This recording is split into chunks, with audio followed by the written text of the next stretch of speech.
Bienvenidos a El Cafecito del Día, brought to you by the Labor Council for Latin American Advancement. Our conversations are inspired by the moments of togetherness that nuestra comunidad shares over un cafecito. Bienvenidos, soy Carmen Rodríguez. Across the District of Columbia, we are seeing small businesses struggling to stay open. Workers afraid to go to their jobs y a las familias viviendo en la incertidumbre de no saber si mañana serán separadas. For many in our community, the DC takeover isn't just about power in politics. It's about the power to live without fear and to build a future for our children. In this new episode of El Cafecito del Día, hablamos con Ana Reyes, Latina business owner of El Tamarindo, about the meaning of the takeover for the community. Cómo esta acción política afecta a los negocios latinos y a las familias trabajadoras y cómo podemos unirnos en solidaridad para apoyar a nuestra comunidad. Acompáñenos. Gracias, Ana, por estar con nosotros en este Cafecito del Día. Un gusto, gracias.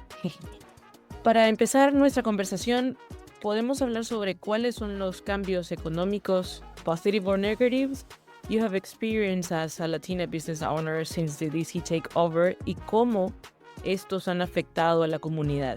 Creo que toda la ciudad ha visto que ha habido un bajón en los turistas que están llegando o los que no están llegando aquí a DC. También ha afectado mucho esto de los que hay muchos trabajadores federales que de repente han perdido sus trabajos. Si no me equivoco, el 40% de la población en DC trabaja en el gobierno federal. Entonces, obviamente eso va a tener un impacto, sea que de repente los han perdido el trabajo, también creo que crea una sensación de inseguridad. Entonces uno como que tiene un poquito, es más propenso a guardar su dinero que cuando uno tiene seguridad en su trabajo, en el estado financiero de la sociedad, de la comunidad, tiende a ser un poquito más como que puede gastar sin tanto miedo. Entonces, obviamente eso afecta a los negocios y el ambiente en el que estamos. And how are Latino workers perceiving todas estas nuevas normas en términos de trabajo, estabilidad,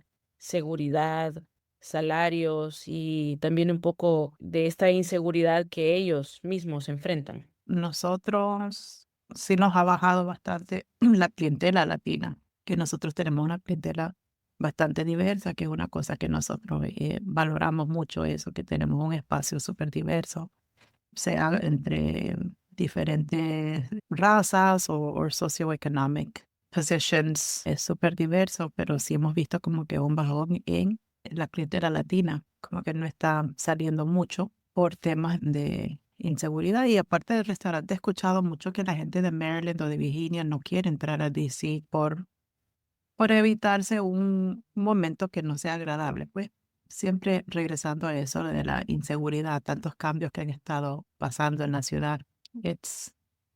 Estamos navegando nuevos territorios que no los conocemos, entonces I think everybody is treading lightly. ¿Ustedes han tomado algún protocolo a seguir o tienen algún plan a seguir para mitigar esta situación, para mitigar un poco lo que los trabajadores también expresan y para encourage a la comunidad a que acuda a los negocios latinos? Bueno, yo en mi página personal estoy visitando diferentes restaurantes latinos que pienso que las personas deberían de apoyar, porque sí, los restaurantes todos han sido afectados, pero unos más que otros. Y creo que la comunidad latina, cualquier comunidad, any marginalized community should be supporting other marginalized communities. En la pandemia vimos cambios similares en magnitud del impacto, pero con la diferencia que el ambiente, habían recursos que nos podían ayudar y de repente salvarlos en algún momento, porque yo me acuerdo que yo un día dije, bueno, esto no es sostenible, cuando recién dejaron que abriéramos para takeout solamente, y yo dije, this is not going to work. Pero entonces empezaron a abrirse los grants y estos recursos que en realidad salvaron a los negocios. Y luego cuando se abrió full, que se podían sentar a las personas afuera en el patio, sea, el negocio estaba que, o sea, ni dábamos abasto. Pero fue una situación muy diferente porque habían recursos disponibles. En esta ocasión lo veo como que tenemos que reingeniar cómo es que manejamos nuestros negocios. Uno mismo tiene que ver cómo es que se va a reinventar la operación, el tipo de clientela, de repente ofrecer diferentes servicios porque no tenemos acceso a los recursos, no los están haciendo disponibles de la misma manera que lo estaban haciendo durante la pandemia.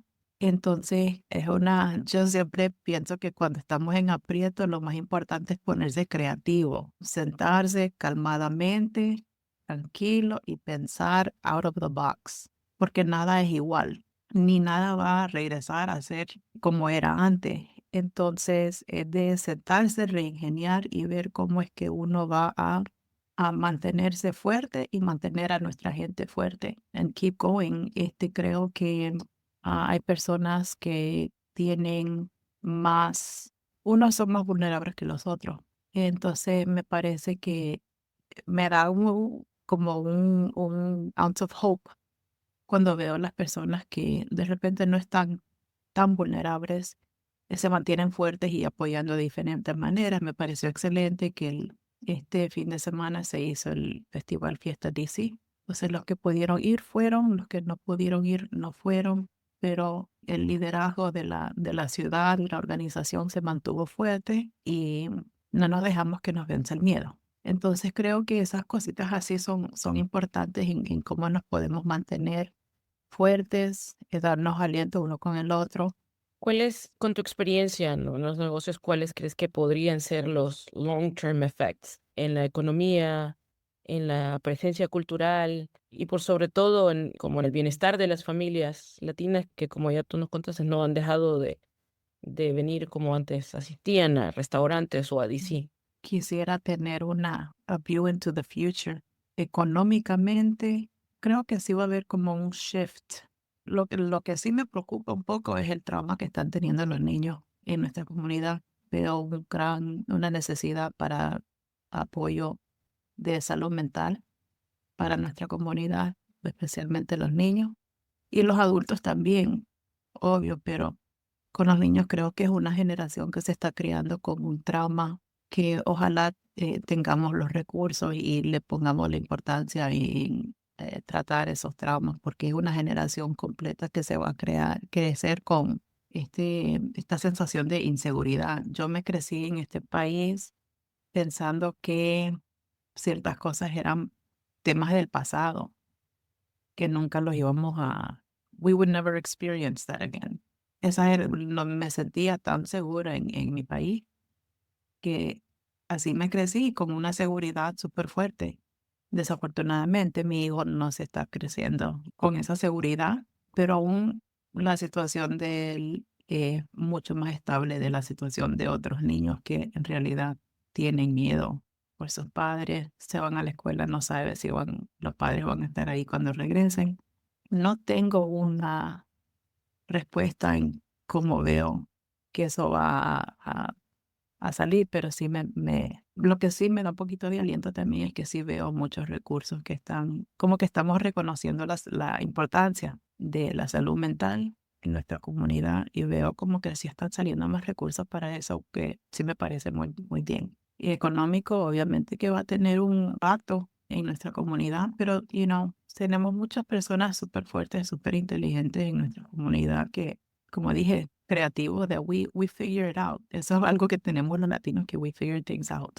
Do you believe that there's like a before and after DC como una residente de DC? Or have you seen que había inseguridad y ahora hay más seguridad after the takeover?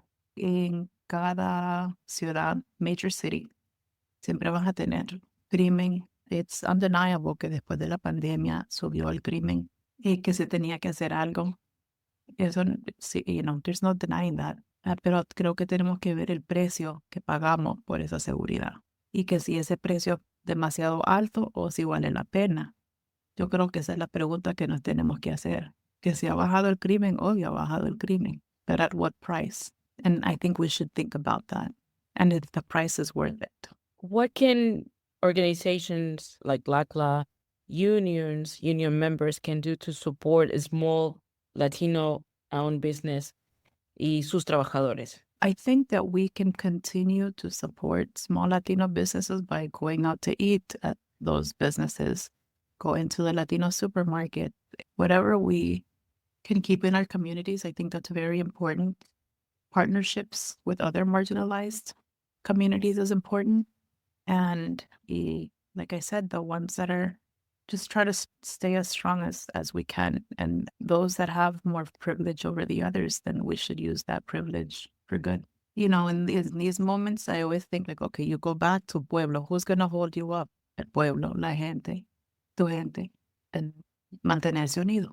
Gracias, Ana. Gracias Okay. por acompañarnos en este cafecito del día. Un gusto, gracias. Thank you, Carmen. Behind every policy and every protest are real people. Our neighbors, co-workers, nuestras familias. The DC takeover has created fear and uncertainty, but it has also reminded us of the strength that comes from standing together. Now is the time to act. Support Latino businesses in DC. Stand and support immigrant workers. Our fight is one and the same. When one of us is targeted, all of us feel it. We must turn fear into action and uncertainty in unity. Gracias por continuar en la lucha por la justicia, la dignidad y la solidaridad. Nos escuchamos en el próximo Cafecito del Día. El Cafecito del Día is part of the Labor Radio Podcast Network